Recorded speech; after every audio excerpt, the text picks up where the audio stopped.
Hello everybody and welcome back to the JP on Comms YouTube channel for another week in review update style video covering all the news that you, the Maidstone fan, may have missed out on during the last week, the 11th to the 17th of July, following Maidstone United in this pre-season.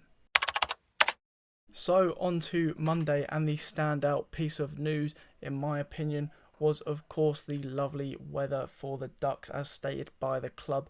Obviously a trip down the river was necessary. Got to make the most out of this good weather, enjoy it whilst it lasts, and it seems the Ducks were enjoying it too. But no, on to the real news of course on Monday, and it was Maidstone United midfielder, third highest scorer for us last season. Of course it was Sam Corn, probably one of the most prominent figures in the team last season, playing a significant amount of games at least. And for me, someone who is Mr. Consistent, performing every week, you know exactly what you're going to get from Sam Corn. A minimum, bare minimum 7 out of 10 every single game. Can pick up a goal, pick out a pass, and just runs the game in that midfield. So happy birthday to Sam, of course, and I hope you did enjoy your birthday in the sun. So on to Tuesday the 12th of July, and the most anticipated game of the pre-season for many Maidstone fans, I'm sure, the Leyton Orient fixture on the Tuesday night. Of course, I think many Maidstone fans were expecting to see a number of Leyton Orient first team players making their way down to the Gallagher, but unfortunately that was not the case, as they did end up playing a first team fixture as a friendly, but the first team went to it versus Potter's Bar on the same evening. So we did end up getting matched up against a few fringe players, a few trialists, and a few academy prospects in that game. However, it did prove a pretty good task for the Stones as they were building up that match fitness. The game did end in a 0-0 draw with not too many chances, but the best of which falling to a trialist in which he did hit the crossbar. So not too much to report in that game. However, I did do yesterday a video on what we've learned covering that game, the Leyton Orient game on Tuesday, and of course that fixture versus Enfield over the weekend, which we'll get to shortly. But there was a big moment, of course, for one Stones player in particular, as James Alabi made his debut for the Stones. 45 minutes in that second half, and we did manage to see a few attributes which we're highly likely to come across again once the National League campaign does start. So again, hopefully he can find his feet and bed well into this team, be surrounded with some more of the first team players, and be able to kick on and prove his worth in the National League next campaign. So there was no news on Wednesday, but on to Thursday, and if you weren't aware, it was the official 10-year anniversary of the Stones' homecoming fixture in the pre-season friendly versus Brighton and Hove Albion. The Stones' first game back in the county town, of course, at their brand new home, the Gallagher Stadium, was 10 years ago on that day. So of course, really good news for the Stones, and a big momentous occasion. Hopefully the owners, etc., were able to celebrate that occasion fittingly, especially following the promotion, of course, back to the National League last season. So again, hopefully everybody was able to celebrate, have a good time, and of course remember that fixture despite the quite hefty loss back then on that opening day. But of course, all in good fun back in that pre-season, and again, something else to look forward to coming up in the next season, celebrating that 10 years going into the new National League campaign. And the final piece of news for the week, the most standout thing for me, was of course the Enfield Town game on the 16th of July, Saturday afternoon, in the sun, baking hot weather, and it was thoroughly enjoyed by many fans who did make the trip down there.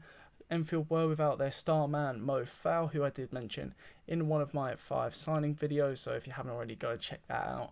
But he's a very good prospect, but unfortunately didn't feature for Enfield, so we couldn't quite see him in the flesh. But you know, go and have a little look and get an understanding of someone we might look at signing, you never know.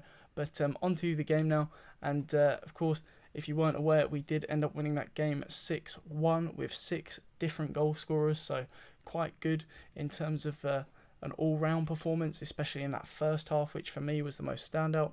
We did see Solwanjo Smith getting his debut in that first half, 45 minutes for him, which of course is massive. And wow, what a player. He really did star on his debut. A goal and an assist, of course.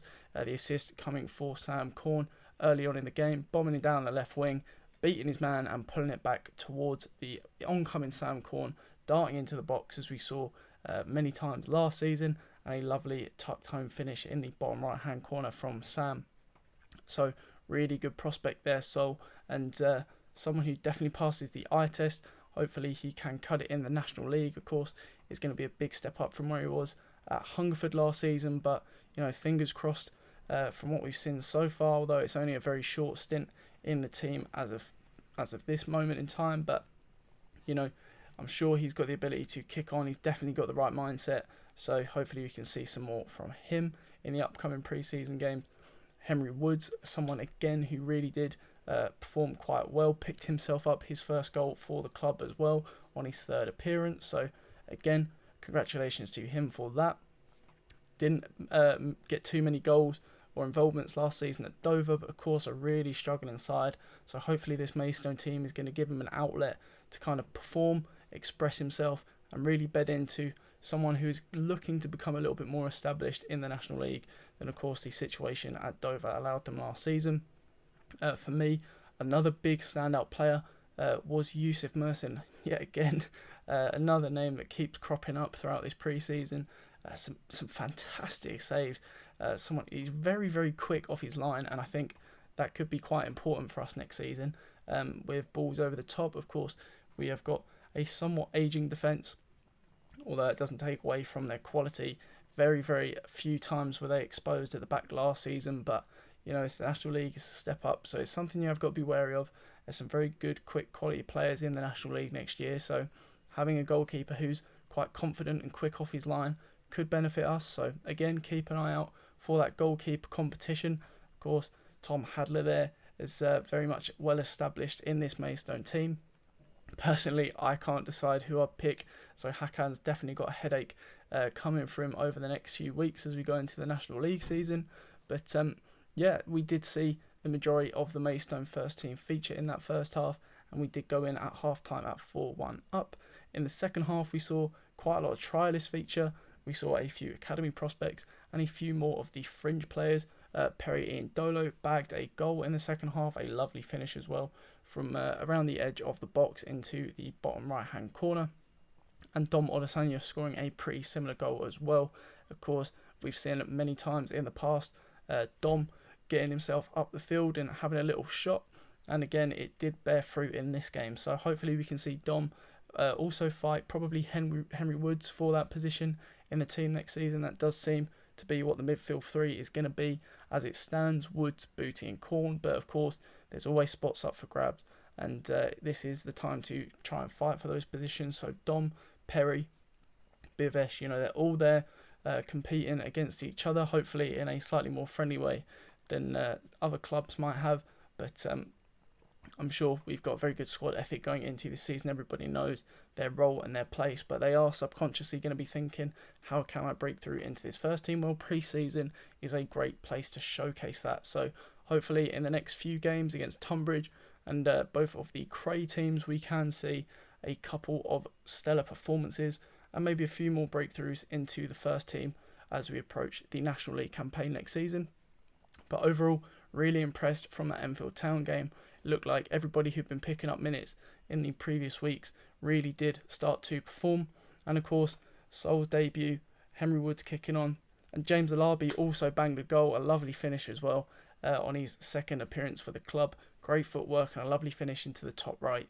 So as I uploaded in my What We've Learned video, all the star boys, all these summer signings did star very much so in that game. Jack Cooley as well did perform quite well, but we're going to have to wait and see a little bit more to see kind of an average from all of these boys. But as it stands, very promising as we approach the end of pre-season. So there it is, everybody, the end of this week in review. Hopefully you did enjoy the video. Hopefully you're enjoying my new piece of equipment here.